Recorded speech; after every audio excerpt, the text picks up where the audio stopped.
Hello there, folks, and welcome back to Eve History. I am Hendrik Taladar, and this is our weekly Eve History show where we talk about Eve and history.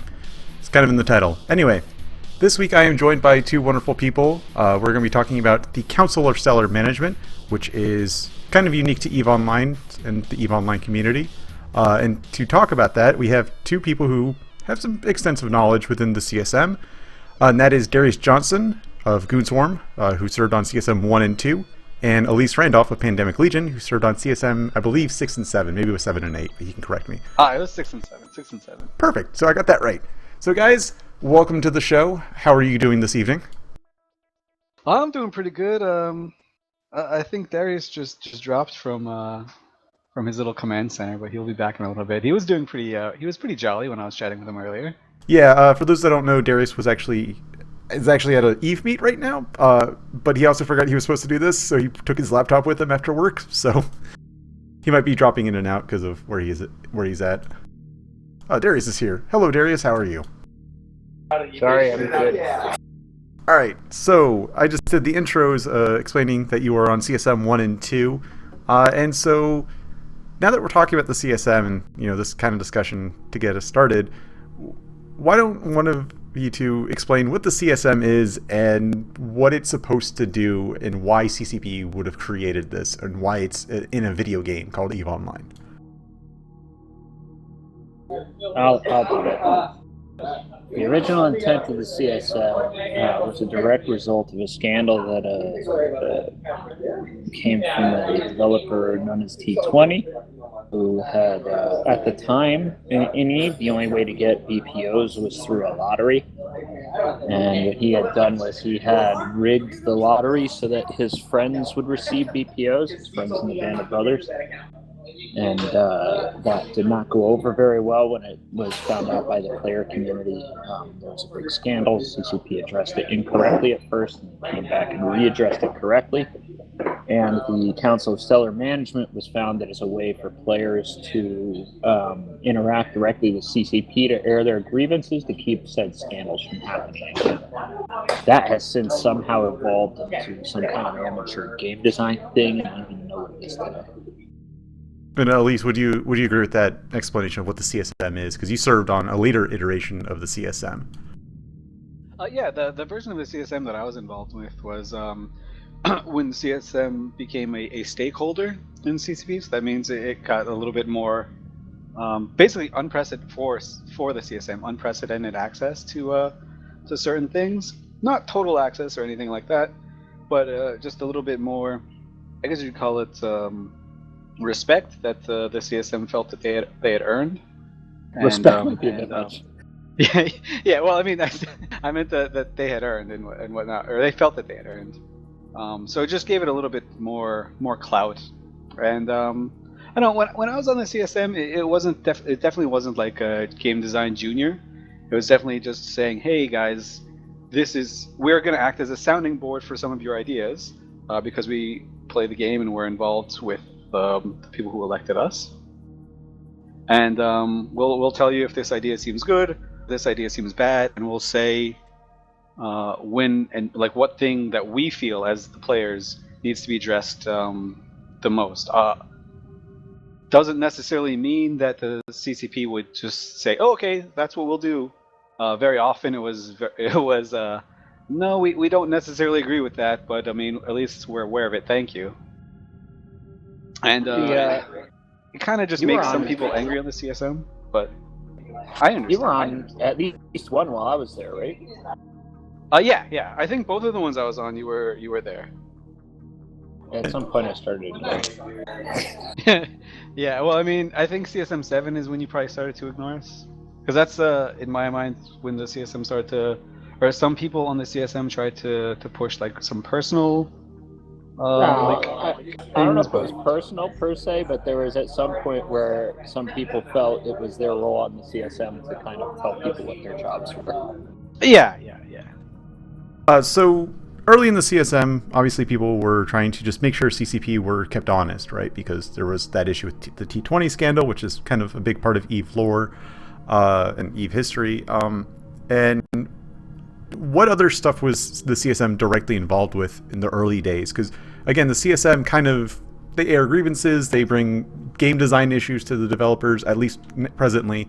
But back then, what were some of the other major things that the CSM were linked to that people may have known about back then, but it might have been lost to time over the years, Darius? Well, aside from getting up every morning and thinking of new and creative ways to piss off Jade Constantine, we were directly involved in first off just the formation of the ground rules of what the CSM would become. Like when we started on CSM 1, it was just the rough framework that I think has even been edited since then, which was basically like, hey, we're going to bring you guys in, and our job wasn't really to figure out. Our job wasn't to decide what things should be going on in game per se. Initially, our job was to figure out how the CSM was going to operate. And that was where they took us out to Thingvellir and told us all about how we were the fucking chieftains of space and all this other kind of shit. But at the end of the day, you know, the real task of CSM 1 was to establish the kind of framework that the rest of the CSMs would adhere to. But major items coming out of the first two, at least, were, you know, changes to Titans. Hilariously enough, the current SOB system is essentially the SOB system Jade Constantine proposed in the first CSM. If you go back and look at those minutes and you compare the SOB system he proposed to the SOB system that exists right now, they're virtually identical. And for the most part, our role was just to kind of try and help CCP figure things out. I mean, we were lost, but so were they, and our role was to kind of make sure it didn't just fucking flop. So yeah, if anyone couldn't hear you because of the audio issues that's going on in the background, basically a lot of the early days of the CSM, at least CSM 1 and 2, maybe into 3 and 4, was figuring out basically what the hell the CSM is and how will it function in terms of just rules, code of conduct, that sort of stuff. And then as we got into the midlife of the CSM, that's kind of when Elise came into things. And various other events happened that became much more public and people became kind of more aware of the CSM. You had, you know, and I don't remember the specific order, but there was the Darius 3 leaks. He leaked Skype logs, I believe on the That piece of shit fucking put my kids on 4chan. What a fucking scumbag. Okay, well, we can talk about that. And then there was also the Incarna incident, and at the later end, the ejection of the Matani from the CSM over FanFest incident. So let's talk about Darius 3 first. Well, there was that time Elise slept with Grath as well. Well, that happens on a weekly basis. Scandal. That happens on a weekly basis, so we already know about that. Darius 3 was some dude who made it to the CSM. I don't know how or why, and I don't remember what his platform was, but he ended up becoming some kind of weird creep that would just kind of show up and do shit he shouldn't be doing. So, like, he leaked some chat channel stuff, and then he used a Skype exploit to kind of hover in on the Skype channel for a while and whatever else. But he really just an uninteresting douchebag who gets off by being creepy, I guess. So yeah, he did post those logs. Like that's a confirmed thing because Kugutsumin's now dead essentially. So it's hard to find those thread posts. But if you go and just type in Darius 3 Eve CSM leaks, it's basically all there. I actually found a really old RE thread that linked to the Kugutsumin post about it earlier today. But so Darius 3 was kind of like, was he the first CSM to ever cause problems in that regard? Like, do stupid things that just you wouldn't want a CSM member to do when they're supposed to represent 40,000 some odd players, represent the game to, you know, in various PR forms in a sense? Oh, definitely not. There have been people in the CSM that have used like the information that they gleaned from like the meetings and stuff and broken yay and just like tried to speculate on the market. Larconis did that on CSM 3 or 4. Another CSM member, I forget her name. She was Dutch, started with an A. They didn't say. Yeah, that fucking like retard. She did some stuff. Actually, I don't think they ever publicly said what she did, but it was really dumb stuff. And she got kicked off the CSM. She ran for the as a for Congress or Parliament or something on the Pirate Party card in whatever fucking country she's from. Holland. Those Oh, that's crazy a Dutch yeah. It's kind of people. yeah. Probably was wearing wooden shoes at the same time. Can't trust them for anything. So Darius I don't 3 know why wasn't I the know first person to have done stupid No. stuff, and he probably won't be the last one. He definitely won't be the last. at all. Stupidity started with the chairman on the first council, so let's just be clear. And who was the Yeah. chairman on the first council? Jade Constantine. Okay, so then moving on, the Incarna incident happened. I think this is like the highest point of like the CSM's role within EVE and working with CCP, or at least it's pointed to as this big moment because it was a huge crisis within EVE itself.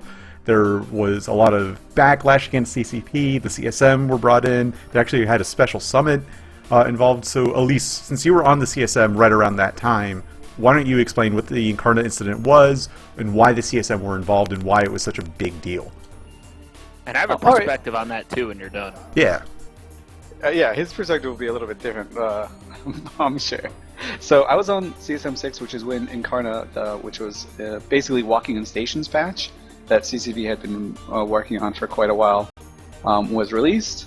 And then I was also at the special summit after the players kind of threw a shit fit about the state of Incarna and all that good stuff.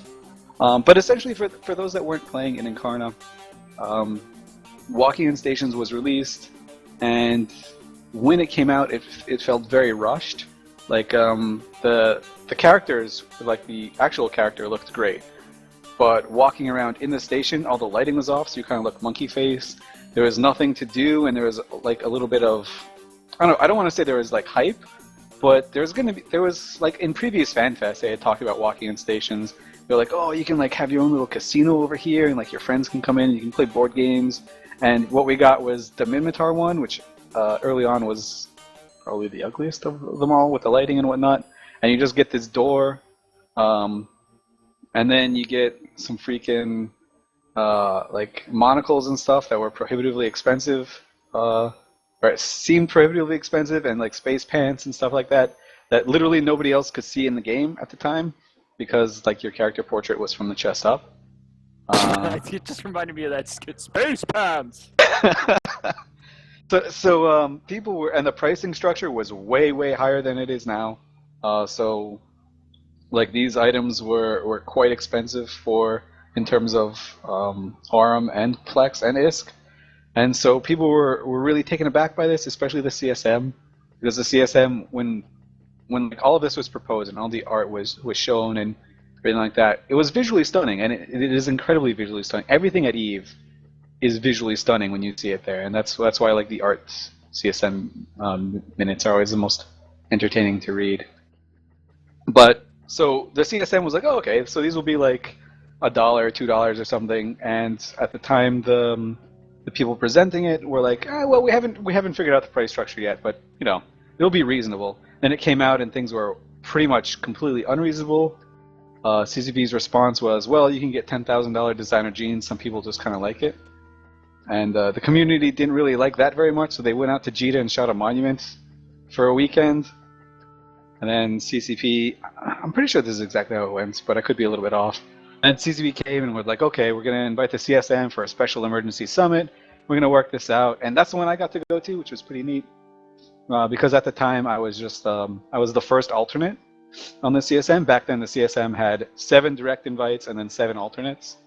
And I had gotten on, like every time I was there, like someone had to bail, so I was the first alternate, so I got to go in and I was like super energetic, like a little puppy dog.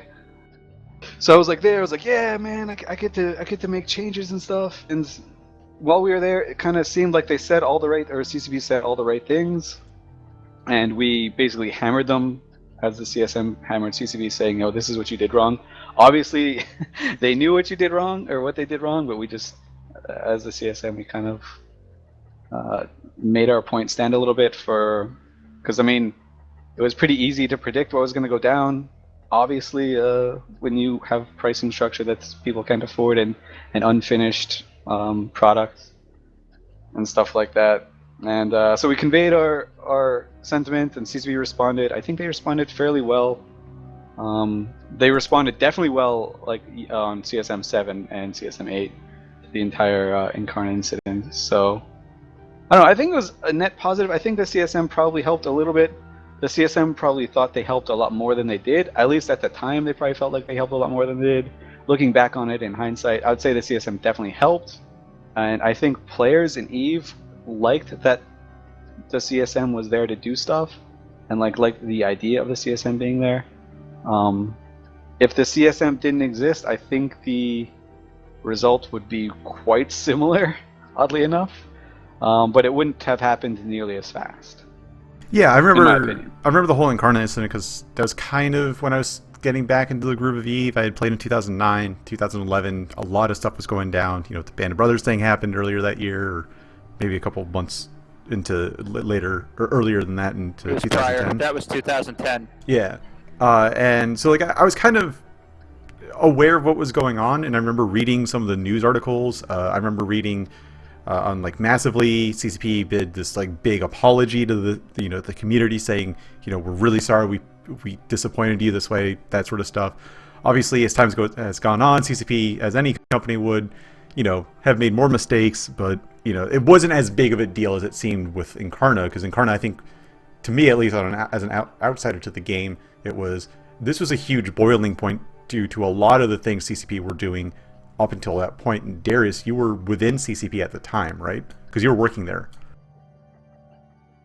Yeah, but I don't want to talk so much about kind of how I felt then, because that's inappropriate. Why don't you comment on the interaction between you and the CSM at around that same time, and how CSM's involvement kind of shifted, it felt like. I was a security guy at the time, and I didn't really have anything to do with the CSM in reaction to this particular thing. I'll say what I think in hindsight, rather than say things that I shouldn't say about what had happened at the time or how I felt at the time. And is the background noise really bad, or are we okay? Oh, you're good now. All right, good, because I put the mic right on my mouth. I like it that way. In retrospect, I thought the fucking calling into the CSM for the emergency session and everything else was a bunch of bullshit. It was a dog and pony show that was just meant there to appease people who were unreasonably mad because they're a bunch of fucking babies. So basically what happened is people delivered some content, they decided that content wasn't good enough, and they decided to stomp their feet and fucking cry about it. And I don't think that it's quite the what's the word I'm looking for, watershed moment in good behavior and good relations that everyone paints it out to be. I think it was a time where CCP blinked and capitulated to a bunch of spoiled brats, and it may have had a good end result, but that good end result, from my perspective, is the loss of a lot of tech that could have done something interesting. Yeah, I do feel because I remember seeing a lot of that tech and being really interested, because that's kind of what was getting me back into EVE, and you kind of don't see it anymore. Like, you saw the new character creator, I think that came out around the same time, maybe right around a little bit before, but that was the preamble to all walking in stations and Incarna and stuff like that. Yeah, and you don't have most of that tech anymore, and it's unfortunate, and I think that's... I understand where you're coming from, Darius, in the sense of, as a developer, from the developer side of things, it kind of sucks because all that hard work kind of got lost or thrown out. Just to interject, I'm not speaking as a developer. I'm speaking as just a dude who's watching what's going on. I have my own opinions, and as a developer, I was just a security guy. I didn't weigh in on game design shit. I just watched a bunch of people crying like a bunch of babies because pants were too expensive in a game where you couldn't even see them, and I think that's fucking ridiculous. Yeah, I mean, I do agree with that, because I remember, was it the monocle was $60, but it's also an optional purchase, right? And nowadays, yeah. But back then, it was kind of the early days of in-game microtransactions, whereas nowadays, it's not as obscene with some games, in that regard, but it was also $60 for a single item in a video game that you already paid a monthly subscription for. I think most people can agree was that's a little obscene. Unless you looked at the other games at the time and saw they were doing the same thing, like World of Warcraft. Yeah, they had a $400 mount and stuff like that. Yeah. The idea seemed pretty good, but another little thing that added to everything was there was a leaked document from CCP internally that was basically playing devil's Fearless? advocate with going, yeah, the fearless one. I can explain that because I moderated the article. Okay, yeah. So you explain that. Basically what happened was we had an internal newsletter called Fearless, because that was the motto at the time, ironically enough, when you capitulate to a bunch of people who are mad about your space pants. But basically, we had a magazine called Fearless, which was an internal company magazine, as many companies have, and I was tasked with finding 2 employees who would discuss and have a debate in writing in the article about microtransactions, one of which who was for them, one of which who was against them, and just have an open and honest dialogue meant purely for an internal audience about the pros and cons of these things in a very short form and very heavily edited way that was meant to just be kind of quick pulp, but get some ideas on the table. Yeah, like a point counterpoint situation type thing. Is that what you're talking about? Exactly. Exactly. Yeah. Okay. And I was the guy who moderated that. I put the 2 people together.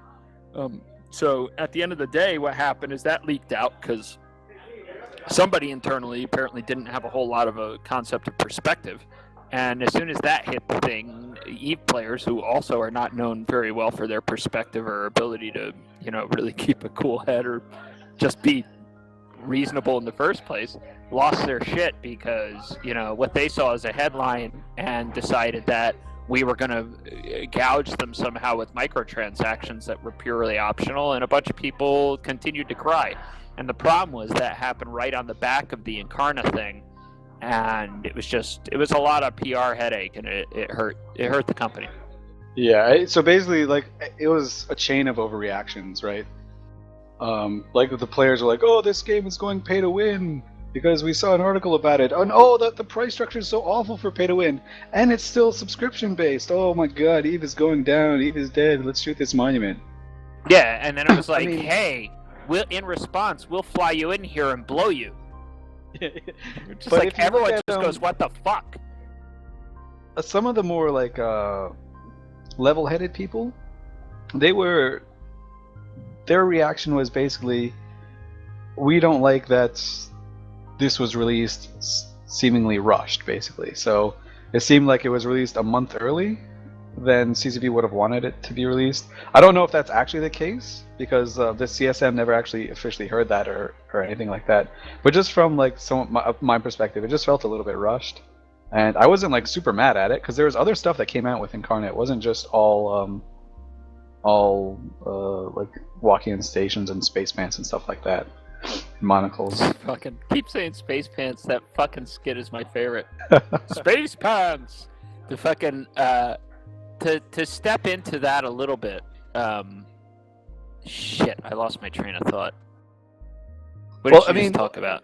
From the CSM's perspective, obviously that was actually quite damaging to the CSM-CCP relationship, which I think is probably the biggest point of conflict in the CSM currently, is the relationship between the CSM and CCP, because sometimes when something goes bad, and I'm not saying this happens all the time, but in the more modern CSMs, what it feels like is the CSMs, or people on the CSM, or some people on the CSM say, "Ha, CCP, I told you so.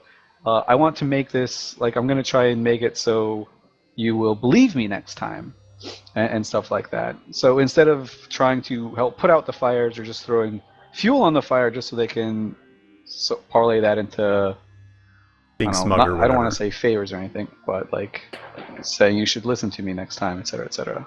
To clout. They just try and parlay the disaster into for future clout. Yeah.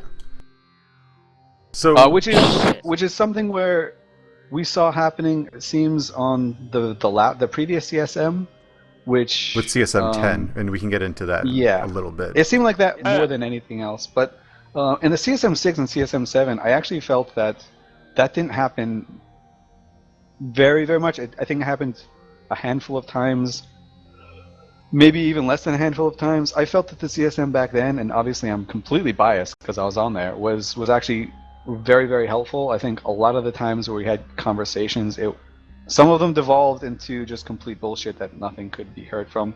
But a lot of it came down to some pretty good things, and it was completely impartial on both sides.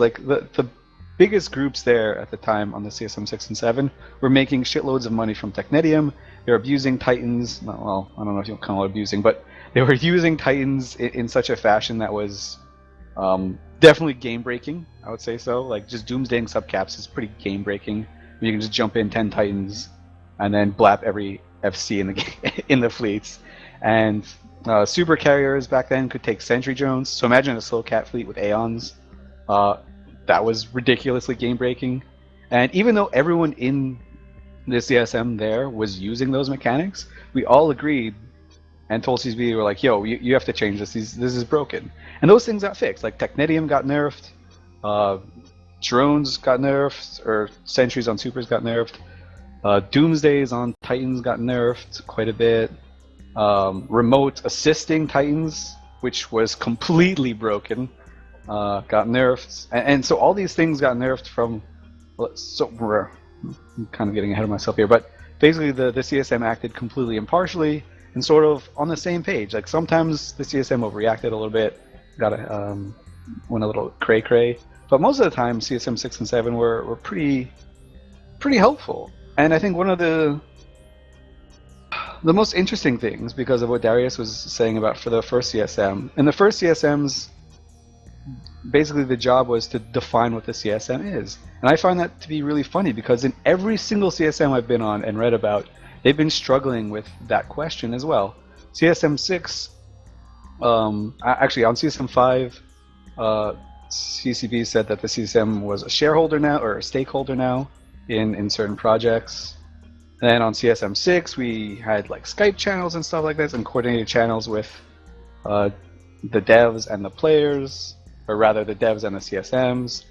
And then in CSM 7, they came with voting reform that ended up happening on CSM 8. So it feels like every time the CSM is in session, like the CSM changes itself. And it's still, I think, trying to find out exactly what it wants to be. Does it want to be a sounding board? Does it want to be Game Designer Junior, or what? There's a few things I want to step in on. I want to go back to what you were saying about Incarna, and the real problem I had there was the disconnect between players and the reality of game design. And I think the issue that I had there was, yes, Incarna appeared rushed and it was put out unfinished, but that's just the nature of releasing code in video games. Like you don't know when you push it out what it's going to do when 10, 15, 30,000 people hit at the same time and do things that you didn't plan for. So yeah, and people with different software and stuff like that, or different, if they have like a lower end graphics card, it looks way worse and stuff like that. Yeah, I totally get that. All you're doing is crying about rapid prototyping, and that's just being a giant douche. And I mean, I don't mean being a giant douche per se, but I mean, you're just ignorant, and it's cool, but the real problem there was that was CCP's job to manage, right? So there was problems on both sides. One was players being crazy, and there was CCP being really bad at addressing the issue. Yeah, and the players also always think that EVE players, compared to other video games and other games like that, they're incredibly astute, and they're pretty smart, and generally, well, I don't know. I'm just saying compared to like Call of Duty or something. They're pretty smart, so they feel like they know things, even when they absolutely don't. Like, I remember, and this was one of the most frustrating things for me, writing the CSM minutes and doing like Q&As and podcasts and stuff like that.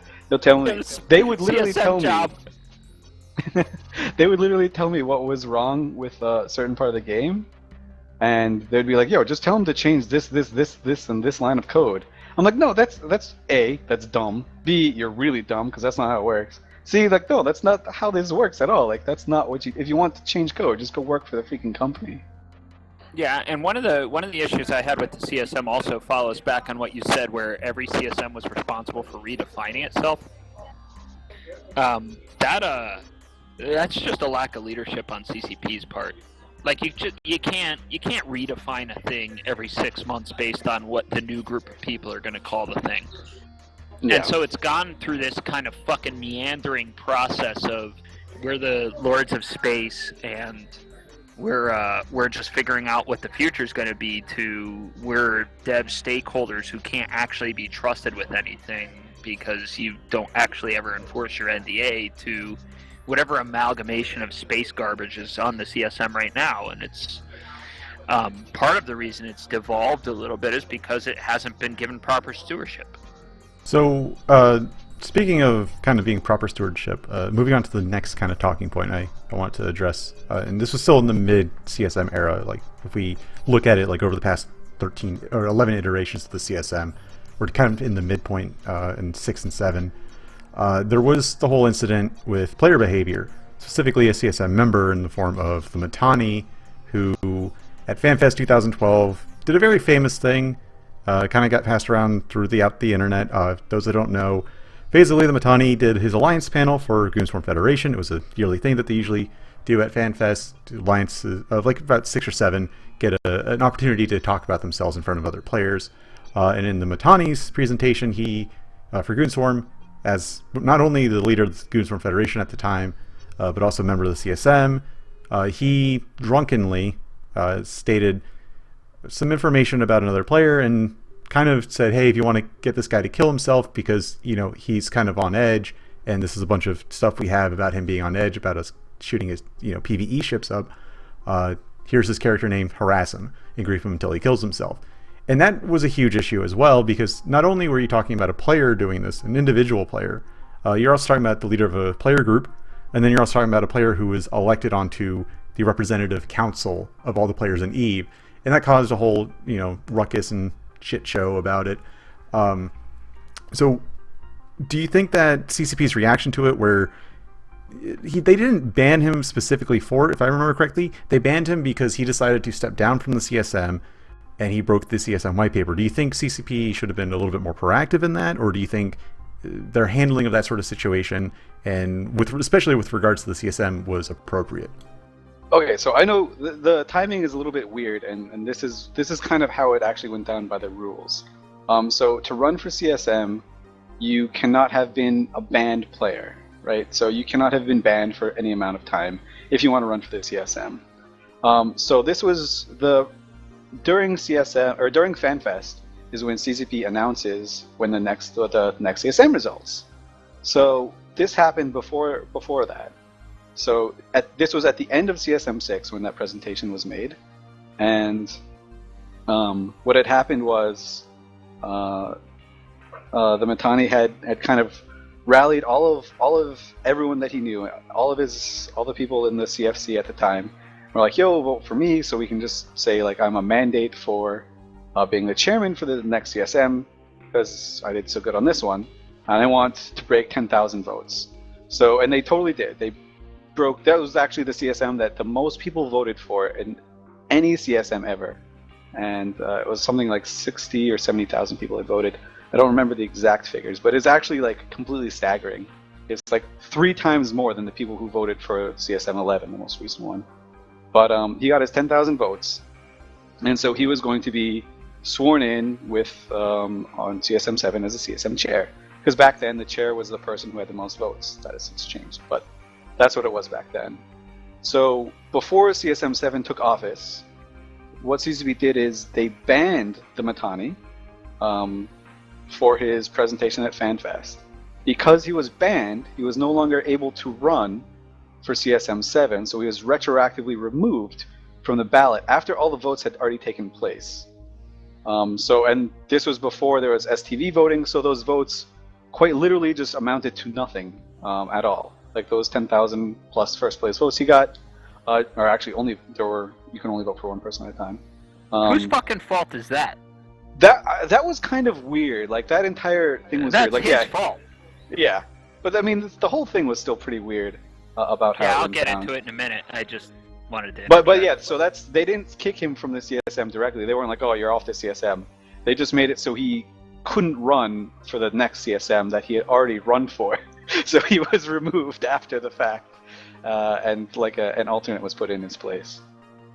So the way that went down essentially was he did some really dumb shit on stream. And I mean, it's great that you point out that he was drunk, but he still has to own his shit. Yeah, but like the presentation was bad sober. It was very blatant that he was drinking, because they were all drinking Jaeger shots on the stage when they were doing it. So that's at least something worth pointing out, because, you know, even if he was sober and doing it, that's a huge problem. But him being drunken and doing it just kind of was. It was still under CCP's watch. There was a CCP dev on stage. Like, no, it was the college equivalent of a guy in the frat house gets too drunk and smashes a window, so now nobody gets to have windows. Like, it was absolutely fucking retarded that this went down, and he just couldn't fucking control himself, and he ruined it for everyone. So at the end of the day, what actually happened was he went up on stage. He fucking encouraged a bunch of people to. He had read some guy's fucking emails or whatever, and it found out that the guy his wife had just left him, and he was really depressed. Like, we're skipping out on that whole fucking angle because that's part of what went down. That's actually in the YouTube clip when he talks about it. This guy's wife left him. He's really depressed. So if you want to make him kill himself, help us blow up his shit. That's what was said. And then immediately before he got on the plane to go home, he issued an apology and whatever else. And by the time he landed, he had rescinded that apology and just turned into a giant douchebag again. But so, I mean, that's the perspective that you have to have on it because that's really what went down. Yeah, and I am wrong in how I stated the stuff earlier. I completely forgot about the wife leaving him. The guy was obviously in a kind of a bad mental state when he was writing those emails, trying to reason with people who were fucking with him in a video game, to say it lightly. But how do you feel that like that reflects on the CSM? Because this was a CSM person, and this did affect the CSM in some regard. It not only affected who the chairman was, but it meant, you know, someone who a large portion of the community voted for, you know, 10,000 votes is nothing to scoff at, were basically told your votes don't count, which, as a nudge, nudge, wink, wink to Waffles, was our alliance for a while. But yeah, that was actually a great alliance. It was the greatest alliance in name because it had no CSM as the ticker. We have a CSM. That was hilarious. But at the end of the day, I see the CSM as at least, you know, going back maybe at least as far as 7 or 8, has just been a useless proposition completely. And now it's just a shit show of a joke where people are just running joke candidates. But at the time, I think that was just the beginning of the realization that we can't give these unhinged fucking ridiculous people who have no social grounding or responsibility to anything at all our platform, because that's what they did. CCP gave up their power as a company to a bunch of player representatives who, in a game where players aren't necessarily known for being in touch with the social fabric of the world. And then they go, wow, we put a bunch of people who are complete fucking social nonsense on stage, and they did dumb shit. And surprise to surprises, terrible things happen, and a lot of people got really mad. Yeah, I mean, there's no ifs, ands, or buts about it. Like, you know, it was a huge problem through the CSM. Elise, you're about to say. On CSM 7, we never actually felt that CCP was like disappointed in the CSM itself. Mm-hmm. Between CSM 6 and CSM 7, almost, I'd say most of the people were pretty much the same. From like, it was pretty consistent. We added, who did we add? We added Alexiev Card, who had been on there for CSM 4 and 5, I think, and we added Hans Jägerblitzen. And then we added some other dude, I can't remember who it was. But other than that, it was essentially... Was that the one Zastro was on? Oh no, sadly, Zastro was... Oh, he was like 3 and 4, I think. Yeah. But yeah, between CSM 6 and CSM 7, the core definitely remained the same, apart from like 1 or 2 people. And it felt like we could get a lot done. Like in the beginning of the CSM, when you're on the CSM, there's about 4 months of your term. You're trying to figure out how everything works. Like, when do you have your meetings with the devs? What do you say? Should you have a unified voice? Should you have a diverse voice? Like how should it be? And because of that, CSM 7 didn't have to waste those first 4 months trying to figure out how things worked. And we just got straight down to business, and it felt really, really, really productive for the first 8 or 9 months of the whole thing. And I don't know, I think CSM 7 was, to me, one of the better CSMs, because in terms of what it got done, that's when faction warfare got reformed and changed. A lot of it that came down to Hans Jägerblitzen just being a completely great dude. And he was actually on the CPM, like the Dust CSM. He was the first guy on there. He was on CPM 0. And we can talk about that in a little bit, like the CSM's effects on video gaming. He was super, super good. Like, he was a dude that, I mean, I think he was probably one of the better CSMs, and it's probably a name that most people won't ever remember. because this was around the time where CSM transformed from being a popularity contest to a shitload of work. Like being on the CSM, like the reason I didn't run for the CSM anymore. Whoa, I'm gonna fucking yell at you for that. Okay. I spent fucking half of my day doing CSM shit every day on CSM 1. Well, it seemed like kind of okay. So not CSM 1, but it seemed Granted, half of that was just pissing off Jade. seemed like 4 and 5 at least kind of seemed like a bit of a popularity contest, at least to the outside player, right? And at the time I was an outside player, so it just seemed like, oh, so if you're like really cool, you get voted on. And obviously, I was a bit jaded about this whole thing because on CSM 5 in EVE I was like even more of a nobody than I am now. But like I was a super nobody. Like I didn't even FC. I didn't do anything. PL didn't even really know you're who not I a was. nobody.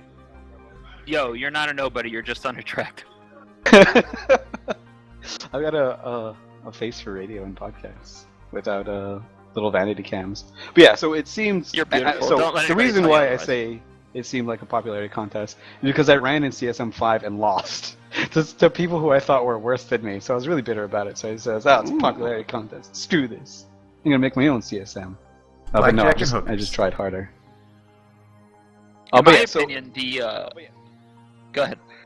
Oh, I was gonna say there were some people on the CSM early on that were like very surprised by the amount of work that had to be done, because it sounds really dumb to players and people who haven't partaken in, but it is a disgusting amount of work. Like you have to spend 4 or 5 hours a day on it just to keep up with every thread that's made, to talk to people, and during the minute season, like you have to write up all the minutes. You literally have to sit. Like when you go to the summits, you have to sit in there for like 12 hours, and then as soon as you land, you have to listen and watch the recordings of those 12 hours and like type them up, and then you have to like just agonize over it. And most of the time, you got into like massive passionate fights about shit there, and now you have to like rehash all of that when you're already burned out. So it's quite hard to balance everything, and I think this is between CSM 6 and 7. That's when people start to realize that, you know what, this isn't just like jerking around time. And I don't know. I think CSM 6, 7, and 8 were kind of like the high points of the CSM. Which was the one Matani got banned on? Going into 7 was when he got banned. That was Alright, 'cause 2012. I was gonna say that was the beginning of the end as far as I'm concerned of Well, the CSM. so let's talk about the later stages of the CSM, because Darius, you've been very vocal about it. So going from 8, 9, and 10, we won't include 11 because 11 literally just started like a few weeks ago. I have to I'll drop say off that for 5 minutes. I have to pee very badly. Okay. So Right back.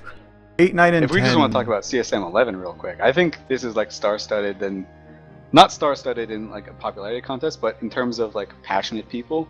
Yeah, Like, if I were to say anyone can fix what's currently going on, I think these guys definitely can. And I know it might seem like we've been like ragging on the CSM a little bit, but I still think it deserves to exist. I just think it needs to be defined a little bit better. And I don't know, like there are passionate people on there now, and I'm really, really glad to see them there. There's only one And, person like- not on the CSM. I'm very disappointed isn't on the CSM, but when he said he had to pull out of the running, it made sense, and that was Apothany, because he had to pull out for medical reasons. But if he had And then if been you still in the look at running, the he would have been people- on it, and he would have been just as good as anyone else on that CSM, with 1 or 2 exceptions. Yeah, if you looked at the like voting results that came in, like Apothany would have definitely won. Like he would have Yeah. been like the top 3 candidate. He would have been a permanent invited seat. Mr. Hyde, who is one of the CSM 11 members and is one of the permanent attendees, I think not long after the results came out, like not the actual like voting, who voted for who thing, but Mr. Hyde basically was like, I'm pretty certain if Apothany actually ran and didn't have to pull out, I wouldn't have been a permanent attendee. He would have, because he had so much more support than other people did across the board. But so let's talk about the later CSMs, 8, 9, and 10, because those CSMs kind of seemed to have a lot of drama and issues throughout all of its years, and that those sort of stick out more than most previous other CSMs. So in CSM 8, there was, after CSM 7, almost everybody was completely burned out from doing it for 2 years in a row. Which And is understandable. So, yeah, exactly. And so there's basically CSM 8 was an all new cast of people. And so they had to go through the growing pains and all that. And I think they did an okay job. They I don't know. I wasn't on there, so I can't tell you what happened behind the scenes. But I don't think that relationship between CCP and CSM was like strained at all in that thing. Yeah, But I think afterwards in CSM CSM 9 and 10 kind of came across as like things just continued on, even though it was like newer people. Like there didn't seem too big of an issue within CSM 8. I don't think anyone got kicked from that CSM, if I'm remembering right. From my research, I don't recall anyone getting kicked, but I could have not looked. Yeah, at so people. it was just people just doing work. I know that's the one Sala Cameron was on, and I know he was doing a lot of work on that. Like he was the candidates. I don't want to say the PL candidate because PL doesn't have people who they vote for, but he was the guy from PL that a lot of people wanted on in PL and a lot of PL voted for because he was like FC type. He was really good PvPer. He'd basically been around forever, knows everything about capital ships and all that stuff. That makes a really good space bureaucrat. Well, the people that have done everything, or The people who don't want to sit in a fucking chair and listen to idiots talk for 12 hours. Yeah, I like if I had to choose, that's what I would put on there. So then we go into CSM 9, and that's when another CSM came in, because not many of the CSM 8 people went into CSM 9, if I remember correctly. I think a lot of people burned out really fast in CSM 8. We actually had a lot of that between 1 and 2 as well. I mean, those were only 6-month stints at the time, too. Y'all are at a year now, right? Yeah. So, that's actually something we didn't talk about, is early on, the CSM was actually less than a year, and now CCP do it every year. Like, an entire term is a full year, because they kind of realized 6 months is not enough time to get anything done with regards to what the CSM guys do, essentially. Well, there was all kinds of changes. The CSM 1 and 2 were 6 months each, and everyone on the CSM went to FanFest, and also the entirety of the CSM flew to Iceland, except for the alternates. So you essentially went to Iceland twice a year. And then I served 2 terms, so it was 1, 2, 3, 4 trips to Iceland for the entire CSM. At some point, they trimmed that back. And so, I don't remember. And so again, kind of just getting to later stages, and we'll enter kind of the future and influence of the CSM on other games, is CSM 9 and 10 had a bunch of drama over the past 2 years. You had Funky Bacon having lots of issues with CCP. Specifically, he had a kind of a public spat with CCP's Lilu, who was the CSM coordinator for CSM 9 and 10. I believe maybe it was 8 as well. What was that about? That was from, again, just doing the research and from what I remember happening at the time. Funky Bacon got kind of disenfranchised when he said and behaved in a way, not that was like terrible, but he kind of gave people a reason to ostracize him, and so they would not talk in the main CSM channel, they talk in a side channel, and he wouldn't have access to that side channel, and he got kind of mad about that. And also he wouldn't show up to all the meetings and that sort of thing, or many meetings, and CCP's Lilu kind of said, well, that's a lot of criticism you're giving for someone who didn't show up to any meetings in the past 6 months. So that sort of stuff, I think that's when Darius mentioned the start of the end. I believe it's more aptly to put that CSM 9 is probably closer to the start of the serious devolvement and the less focus of the CSM being a group of, we want to represent the players and do good with the game, to we just want our popular friends to be on who can then shout down at other people. And it seems to be the common theme across 9 and 10 at least. What I get a kick out of is that you're dealing with a player advocate organization, and the first thing you're going to do is get testy and defensive because somebody questioned what it is you're going to do. Like, I kind of have to side with fucking Funky Bacon on that one. You're a professional to CSM 8. Get your shit together. One of the things that I think kind of, at least threw the players off, like the people who weren't involved, for CSM 9 and especially CSM 10, is it just felt like the people there. It felt like CCP really didn't want to talk to the CSM. If you read the minutes, because I'm a nerd and I read all the minutes. I don't know why I regret it, but I'm still gonna always do it no matter what. But from the tone of the minutes, it really seemed that CSM and CCP had a shitty relationship and they didn't want to talk anymore. And then what you ended up seeing is CSM, a certain amount of CSM, and I say the CSM, but it's generally always like 3 or 4 of the more vocal people. It's not the entire body that does this, but it seemed like they are more interested in being right than supporting things. So I remember specifically the skill injectors thread that CCP Rise posted. As it first came out, like when you look at the idea of skill injectors, it seems pay to win and stuff like that, and just completely broken until you actually turn your brain on and process it. It seems like a terrible mechanic. And I remember reading the Reddit thread and the Evo thread, and like the first 5 people that were posting was like, "Oh, this is stupid, this is stupid, this is the worst." And then 4 or 5 CSMs came in and were like, "Yeah, we actually think this is a bad mechanic, but CCP did it behind our backs anyway. So this is, if you voted for me, this is why, and you should vote for me more because I agree with you and stuff." And then What is that? things turned a little bit. Like things turned, and the mood completely shifted. And people were like, "Oh, okay, this is actually not so bad at all. This just makes life a little bit easier for some people, and it's not power leveling or anything like that. And now we like this." And so those CSMs that had posted, "What we hate this," then went in and edited their comments on the Reddit thread, and at least 2 of them did, and I called them out on it, and I never really got anything back. But I was not aware of that at all. That's edited. insane. Yeah, I was actually completely outraged by this one, and Ooh, yeah, you well, broken Reddit decorum. I think he's MySpace feelings. I think he's calling people out on being dishonest and disingenuous with what they're trying to say and do as representatives of the Yeah, player. there's a lot of that. That's, So, I mean, Those that's honor understandable. douchebags are the first ones to fucking cut corners. but I mean that's definitely, and of course, like CCP definitely noticed this. Like I wasn't the only idiot to see this, and I think that's like when that happens, there's no going back. Like then no one wants to talk to the CSM, and then leaks started coming out, and then nobody really knew where the leaks were coming from. The reason is because the leaks were coming from like everywhere. I remember. Yeah, on there were at CSM least 2 or 3 incidents of leaks involving like 5 or 6 different people across and then several they different kicked the wrong topics. guy off. And that was I kind leak of shit all the off-putting. time.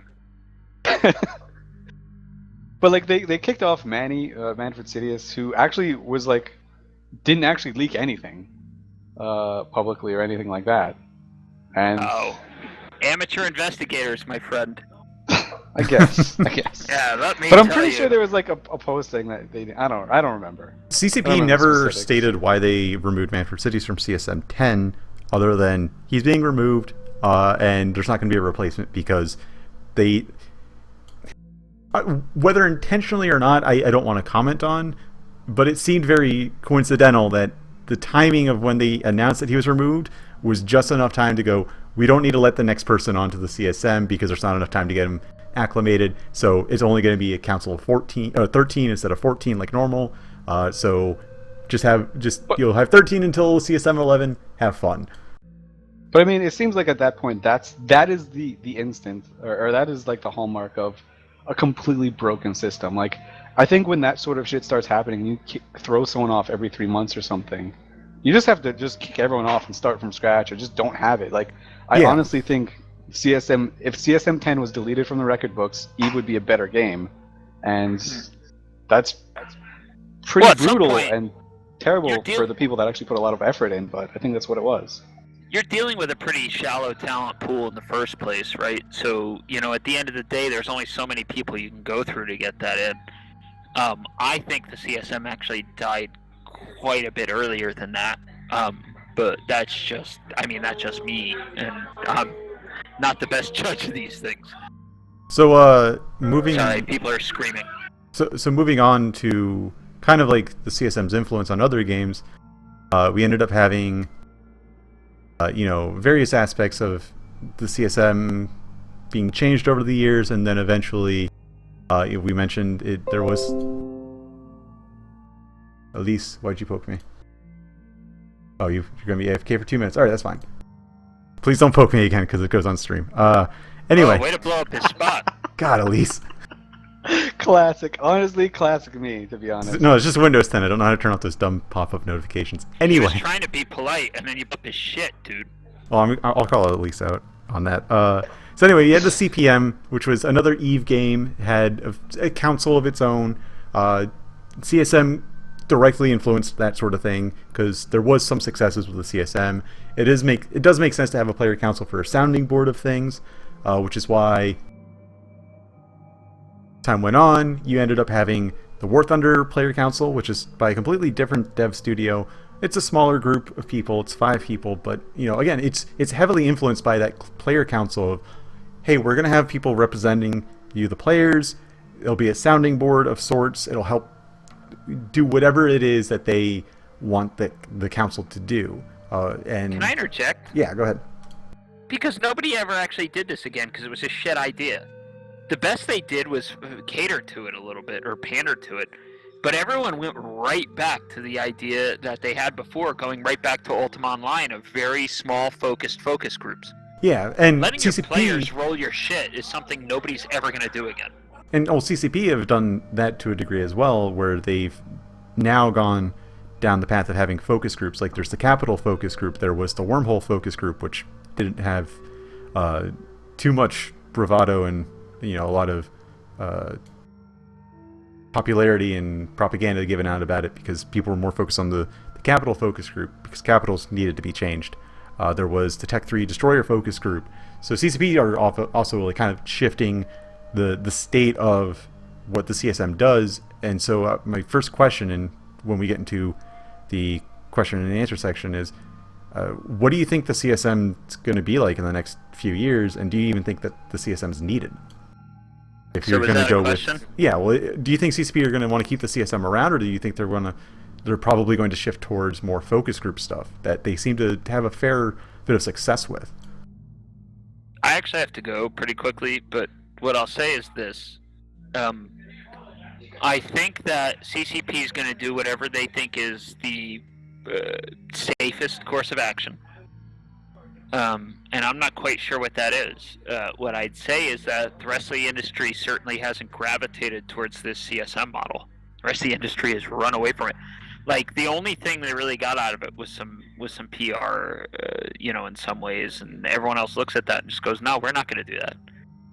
So I think everyone else is continuing to do the focus group thing, and I think CCP is the only man standing, clutching to this pearl of a CSM, and I think that it's been dead for years, and it's just waiting to vanish.